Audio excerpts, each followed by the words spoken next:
Welcome to 21st Century Renaissance.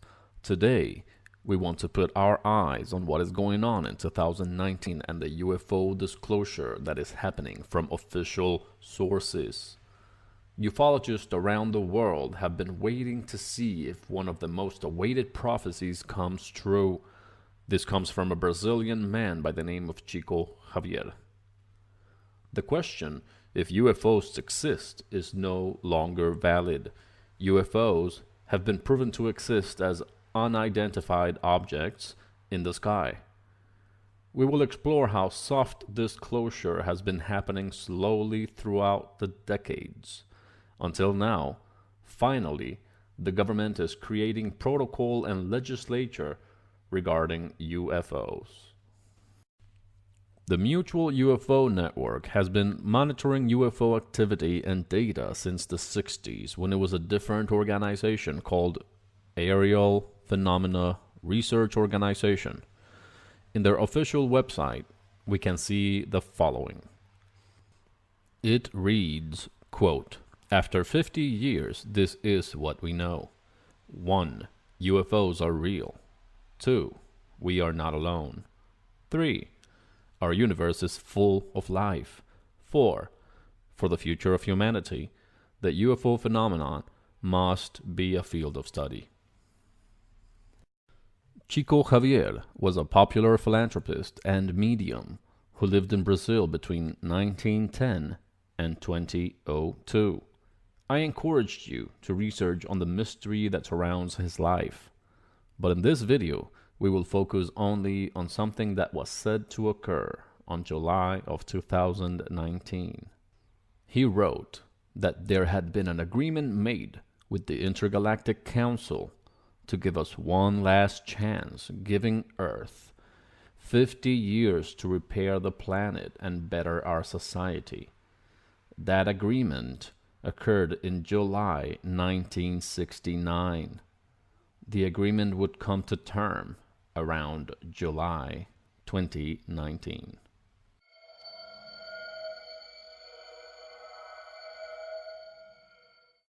Back in the decade of the 90s, Monsignor Corrado Balducci, a Roman Catholic theologian of the Vatican Curia, a close friend of the Pope, and a long-time exorcist for the Archdiocese of Rome, made the assertion that the Vatican recognizes the reality and validity of this phenomenon.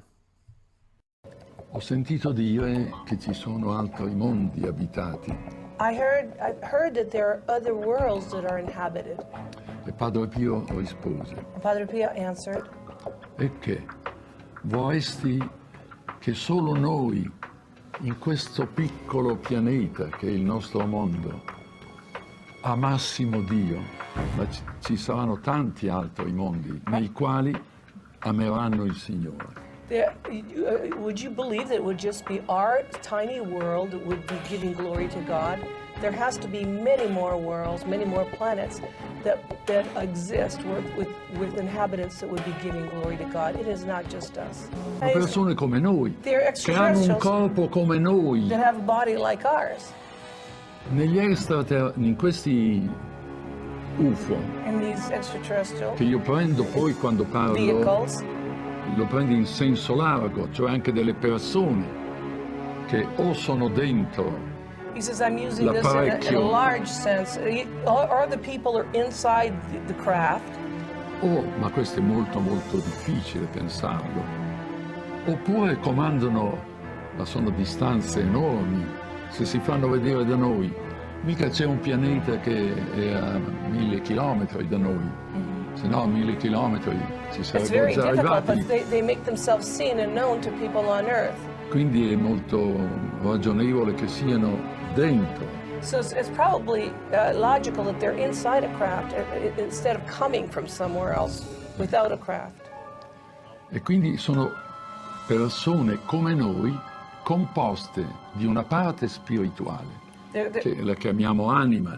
Gli UFO, io non ho mai parlato con un UFO e non ho avuto... He says they would have to have a soul. Gli extraterrestri le fanno per noi But they're specialmente. doing it for us. They are praying for us. Siamo la categoria più bassa che esiste e allora abbiamo bisogno di preghiera. We are the lowest of the category in the evolutionary scale. Gli extraterrestri He really believes that humanity is the lowest to the category of the evolutionary scale, with all the proof that he gave you of the ecological problem, of the war problem, of the choosing evil problem, and all that. This is his belief system. As for 2019 goes, unidentified flying objects have been spotted around the world with more frequency, not far away in the distance in a blurry video, but on top of airports and military bases, to the point that guidelines have been implemented to inform pilots on what to do and how to report UFO encounters. Commander David Fravor still can't explain what he says he saw that day. November 2004, the Navy fighter pilot was on a training mission west of San Diego when he was ordered to check out something in the water not far away. On a clear day, over a smooth ocean, he saw the object, waves breaking over it, and says he saw something hovering above it. It's randomly moving north, south, east, west, just random, just stopping, going the other direction, like you could do with a helicopter, but a little bit more abrupt. It looks like a 40-foot-long tic-tac with no wings. Fravor says he and his four-man team tracked the object for several minutes until it just disappeared. Tonight, CNN has learned the Pentagon had a secretive program to research UFOs like the one Fravor spotted. The project was called the Advanced Aviation Threat Identification Program, run by an official named Luis Elizondo. I think this is a national security imperative. We have clear things that we do not understand how they work, operating in areas that we can't control. A defense official tells CNN the program cost at least $22 million over 5 years before it was shut down in 2012. According to the New York Times and Politico, which first reported this story, tens of millions of dollars for the project were pushed through by former Senate Majority Leader Harry Reid. Those publications say a lot of the money for the Pentagon UFO program went to a company called Bigelow Aerospace, run by a longtime friend of Reid's, Robert Bigelow, a big believer in UFOs. Well, for decades, only crackpots and crazy people believed in UFOs. That's what I thought anyway. And then in recent years, it turns out that governments have been taking them seriously all along, very seriously. Nick Pope is a journalist who has spent years researching UFOs for the British government. He says that UFOs aren't just real. They also frequently come close to crashing into commercial airliners, among other things. Nick Pope joins us tonight. Nick, thank you very much for coming on. So it's really not a question of, do governments believe UFOs are real? Yes, they do. The United States government does. The British government does. The question is, do they have any idea what they are, where they're from? No, we don't. We keep an open mind on it. We don't rule anything off, take nothing off the table with this. Our point really is that whatever these things turn out to be, there is a serious defense, national security, and air safety issue here. Yes. Well, so that's kind of the nub of it, and that's where my interest comes from. So why aren't governments encouraging the population to, as they say about terrorism, if you see something, say something, report sightings to the government so we can make sense of this potential threat? Well, they should be, and that's what we certainly did at the Ministry of Defense for many years. We took it very seriously. Our own pilots were seeing these things. We were having radar operators track them. And we knew, again, through intelligence and through open source material, we knew that the Russians and the Chinese and others were working on this too. The problem was that just the pop culture baggage from the term UFO, flying saucer, little green men, people don't take it seriously, but they should.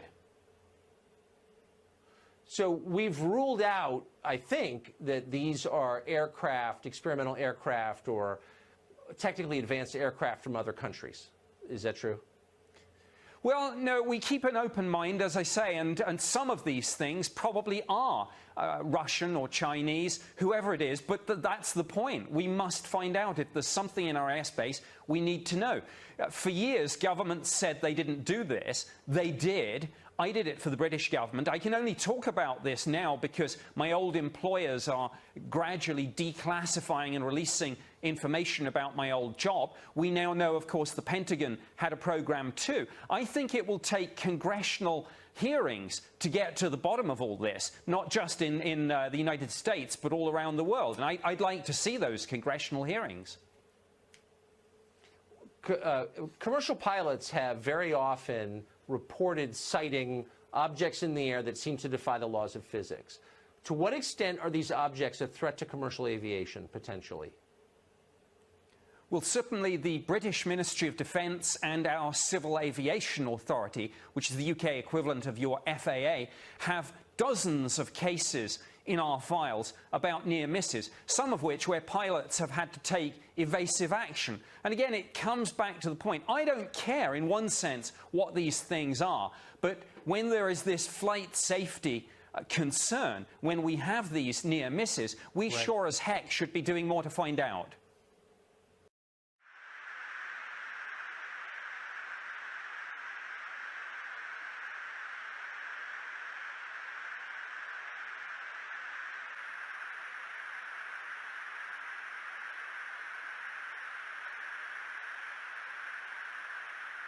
There's a whole fleet of them. Look on the ASA. Oh my gosh.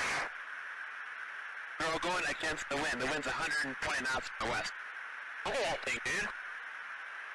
That's not our LNS, though, is it? It's not. That is the LNS, dude. Well, if there's like another thing, it's rotating.